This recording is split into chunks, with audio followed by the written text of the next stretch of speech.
Terima kasih Yang Berhormat Menteri. Terima kasih Tan Sri. Ini saya nak tanya, bayaran pension ni, kalau dia berkhidmat kurang dari 21 tahun, apakah ganjaran yang dibayar?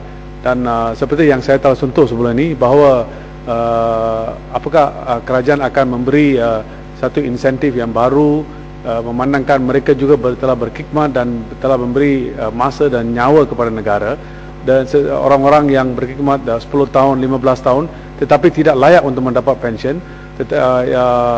Saya difahamkan sistem yang sedia ada adalah untuk orang yang lebih dari 21 tahun bila berkhidmat sedemikian baru mendapat pension. Terima kasih di atas keprihatinan Ibu Barat.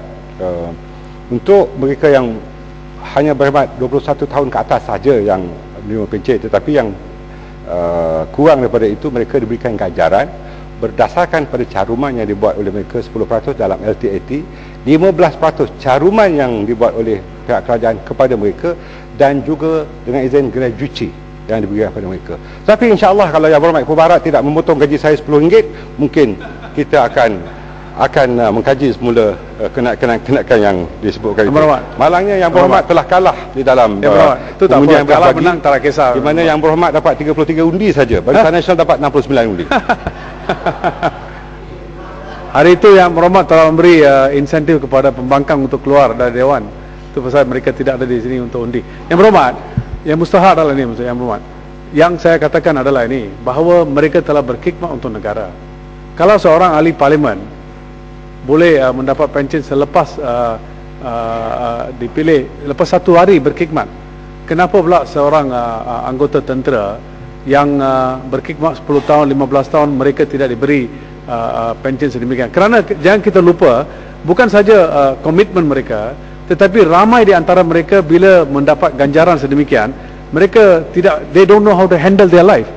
Dan yang macam di negara lain, di negara barat, di mana mereka layak mendapat pension, bolehkah ini difikir balik supaya kita memberi pertolongan kepada mereka?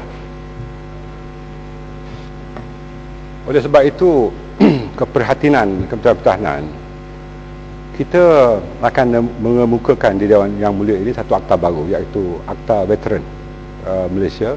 Dan saya harap apabila akta itu dikemukakan Dewan Yang Mulia ini, saya harap Yang Berhormat dan rakan-rakan di sana dapat menyokonglah akta itu. Ini memberikan peluang, bukan satu keistimewaan, tetapi satu hak sebenarnya kepada semua anggota tentera, walaupun bertugas hanya sehari. Mereka akan diminta untuk mendaftarkan diri sebagai veteran, supaya tidak ada lagi permasalahan yang timbul sebagaimana yang terhidang dalam dada akhbar atau dalam media. Dan keperhatian inilah yang saya berikan perhatian, dan Yang Berhormat Perdana Menteri juga yang telah menjadi Menteri Pertahanan selama 14 tahun memahami hasrat kita mewujudkan akta veteran ini. Dan insya-Allah apabila ianya dibentangkan di dalam persidangan akan datang, dan untuk maklumat bahawa pihak kabinet telah meluluskan akta veteran ini pada mesyuarat Jemaah Menteri pada hari Jumaat yang lalu, dan saya fikir semua mereka yang berkhidmat, termasuk yang berkhidmat sehari pun akan mendapat faedah sebagaimana Yang Berhormat sebutkan. Tetapi Yang Berhormat mempunyai keistimewaan, dan kita semua mempunyai keistimewaan walaupun kita bertugas sehari. Itulah sebabnya kita diberikan pencen. Tetapi untuk Yang Berhormat, saya fikir inilah penggajian terakhir untuk berkhidmat sebagai ahli parlimen. Itu satu challenge lah. Mungkin saya mari ke Yang Berhormat, saya pelawar Yang Berhormat datang ke Ipoh Barat untuk bertanding dengan saya. Yang Berhormat, yang mustahak adalah ini. Nombor satu, saya terima cadangan ATM itu bagus. Itu cadangan yang bagus. Tapi yang lebih mustahak Yang Berhormat Menteri adalah di kalangan anggota tentera yang telah retire, menjadi veteran. Adakah apa-apa pertolongan yang diberi? Kerana semalam bila saya ada perjumpaan dengan ex-serviceman di Ipoh, mereka kata kepada saver bilik dan ganjaran-ganjaran lain langsung tidak diberi oleh the Minister of Defence has overlooked to help these people. Dan adakah Yang Berhormat akan meneliti perkara itu juga, kerana mereka, ramai di antara mereka adalah dalam situasi daif. Hasil pengurusi saya amat sedar tentang kedaifan setengah-tengah pesara-pesara tentera ini. Itulah sebabnya saya dan Kementerian Pertahanan berhasrat dengan ikhlas untuk wujudkan Akta Veteran itu, kerana selama ini mereka mendapat bantuan kebajikan daripada JEF, Jabatan Hal Ehwal Veteran, yang mungkin tidak cukup peruntukan kepada pihak kerajaan, tetapi dengan adanya Yayasan Veteran yang akan kita wujudkan, ianya bukan hanya datang daripada pihak kerajaan, tetapi sumbangan daripada badan-badan korporat dan juga individu untuk menambahkan tabung veteran ini, maka permasalahan titik bengik yang Muhammad sebutkan itu, insya-Allah kita akan dapat atasinya. Saya fikir keperhatianan yang beginilah yang cukup baik yang datang daripada Ibu Barat, dan saya jarang dengar Ibu Barat memberikan saran yang sebaik ini. Ucapkan terima kasih banyak-banyak. Wabil Lipis juga membangkitkan tempoh bayaran hairat kematian dalam tempoh 14 hari dengan borang yang perlu dilengkapkan dan sebagainya. Saya ingin menyebutkan bahawa hairat kematian ini telah dinaikkan daripada hanya RM500 kepada RM3,000. Ini adalah satu keperhatian daripada pihak kerajaan, dan Yang Amat Berhormat Perdana Menteri sendiri mengumumkan ketika pertemuan dengan ahli-ahli veteran di Stadium Putra 2 bulan yang lalu. Yang Berhormat Bukit Gantang ada membangkitkan tentang tindakan yang hanya dilakukan pada seorang sahaja pelajar yang memasuki maktab tentera diraja. Saya ingin memaklumkan pada Yang Berhormat Bukit Gantang, sila teliti betul-betul bahawa MTD ialah maktab tentera diraja, bukan maktab turus tentera diraja. Saya harap maklumat asas ni dipahami dulu oleh ahli Yang Berhormat, supaya maktab turus angkatan tentera ni adalah untuk maktab atau kolej yang memberikan kursus kepada pegawai-pegawai yang telah ditauliahkan. Manakala MTD atau maktab tentera diraja itulah untuk pelajar lepasan tingkatan 3, dan mereka ini diambil berdasarkan pada kualiti tertentu. Kes untuk Allahyarham Naim Mustaqim yang saya kenali secara peribadi, ibu bapa beliau. Saya sendiri telah berjumpa dengan ibu bapa beliau di Baling, bukan di Bukit Gantang, bukan di Sungai Siput, di mana pihak kita telah mengambil beberapa tindakan untuk membantu keluarga berkenaan. Malah Allahyarham Naim telah pernah berjanji dengan ibu bapanya, Tan Sri Pengurusi, untuk membina rumah baru kepada ibu bapanya. Jadi oleh kerana Allahyarham tidak dapat meneruskan pembelajaran kerana meninggal, maka kami telah memberikan bantuan pembinaan rumah itu dengan kerjasama Ketua UMNO bahagian Baling sendiri, dan dapat restu daripada ahli Parlimen Baling untuk sama-sama membina rumah itu tanpa ada kira perbezaan parti politik. Kita tidak kira itu.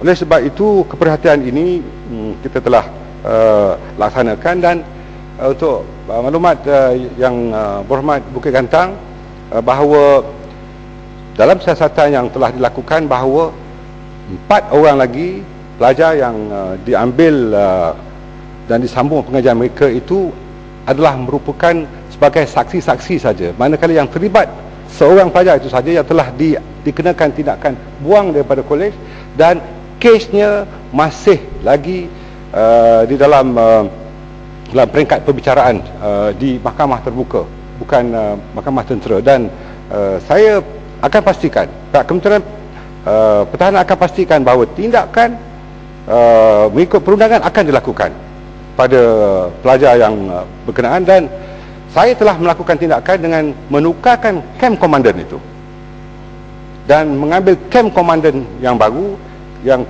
pernah belajar di MTD itu untuk menjadi camp komandan, dan saya arahkan secara resmi supaya tindakan-tindakan disiplin yang lebih ketat dan aktiviti-aktiviti keagamaan diberikan penekanan. Untuk pelajar-pelajar bukan Islam diberikan aktiviti civic, supaya kesedaran ini dapat diwujudkan di Maktab Tentera Diraja. Dan saya fikir sejak daripada itu beberapa tindakan telah dapat mengurangkan kejadian-kejadian yang tidak diingini daripada berlaku. Terima kasih Yang Berhormat Menteri. di atas jawapan dan juga pengakuan, serta aku janji di masa-masa akan datang tidak ada lagi kerenah-kerenah buli dan juga kerenah-kerenah ragging ini. Cuma dalam soalan saya itu hak sekadar mengubah ataupun menukar komandan daripada RMC Royal Military College itu, saya rasa ini tidak masih lagi tidak sempurna. Sebab sebelum itu juga beberapa menteri juga menjawab, khususnya Menteri Pelajaran, apabila ada guru besar yang membuat kenyataan-kenyataan yang agak seditious dengan izin, cuma tindakannya hanya ditukar. Tetapi ini tidak menghalang daripada perbuatan tersebut berulang kali. Jadi saya dengan sini menyatakan bahawa hanya sekadar menukar camp komandan itu, saya rasa tidak berapa cukup. Jadi saya nak merasakan bahawa untuk pengajaran, supaya camp kerana ini melibatkan nyawa, melibatkan ada orang yang meninggal, pelajar yang mati. Jadi sudah tentulah hukumannya bukan sekadar yang terlibat, pelajar yang terlibat itu diambil tindakan, tapi komandan itu juga perlu dipertanggungjawabkan. Terima kasih. Ya, memang benar, komandan itu perlu dipertanggungjawabkan. Tapi kalau kita ambil tindakan yang keras, Yang Berhormat juga akan membangkitkan Dewan Yang Mulia ini bahawa tindakan itu adalah merupakan satu penganiayaan. Jangan cuba putar belikkan ya, tindakan yang dilakukan. Dan saya ingin menyatakan bahawa apa yang kita lakukan sekarang ini bukan hanya sekadar memperkuatkan tindakan disiplin di MTD, tetapi beberapa langkah lanjut telah kita lakukan, termasuk rondaan 24 jam di asrama berkenaan, dan kelonggaran disiplin yang selama ini berjalan. Saya sendiri bersama-sama dengan Ketua Sivil Kementerian telah turun ke bawah dan kami memberikan taklimat kepada tenaga pengajar di MTD itu, dan tindakan-tindakan itu telah dapat memberikan kesan yang positif, dan saya ucapkan terima kasih kepada Yang Berhormat Gantang di atas keperhatian kepada MTD itu.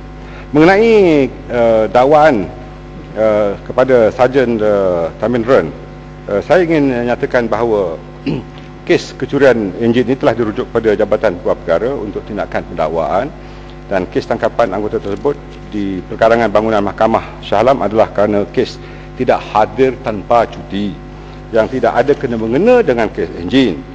Kes tidak hadir tanpa cuti adalah satu kesalahan di bawah Akta Angkatan Tentera 1972. Saya harap Yang Berhormat faham bahawa saya tidak berniat untuk melakukan sesuatu di luar daripada perundangan. Terima kasih. Tapi bagaimanakah surat pelepasan jawatan yang diterima oleh N. Tamin Ren, kalau tak silap saya pada bulan Mei, bermaknanya dia bukan lagi menjadi anggota tentera udara. Jadi bagaimanakah dia ditahan di atas asas yang dia tidak melapor jawatan? Jadi ini nampak seolah-olah ada ketimpangan, kerana dia boleh menunjukkan dalam mahkamah dia ada surat yang mana dia bukan lagi menjadi petugas di tentera udara Diraja Malaysia. Terima kasih. Saya ingin menyebutkan bahawa kes ini juga telah mendapat perhatian daripada Suhakam, dan Suhakam telah mengadakan lawatan pada 1 Disember yang lalu, dan kita dapati bahawa yang pertamanya tiada unsur-unsur peneraan sebagaimana yang ada dakwaan dilakukan Dewan Yang Mulia ini.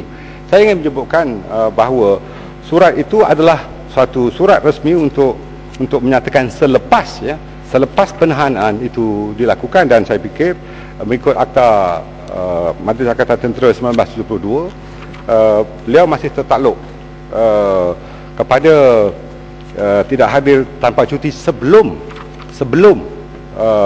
surat itu dikeluarkan. Dan saya harap dalam perkara ini Yang Berhormat jangan ada keraguan daripada tindakan yang ikhlas yang kita lakukan. Dan insya-Allah ayat yang Berhormat sebut dalam surah Yasin, al-yawma nahtimu ala afwahihim wa tukallimuna aydihim wa tashhadu arjuluhum bima kanu yaksubun.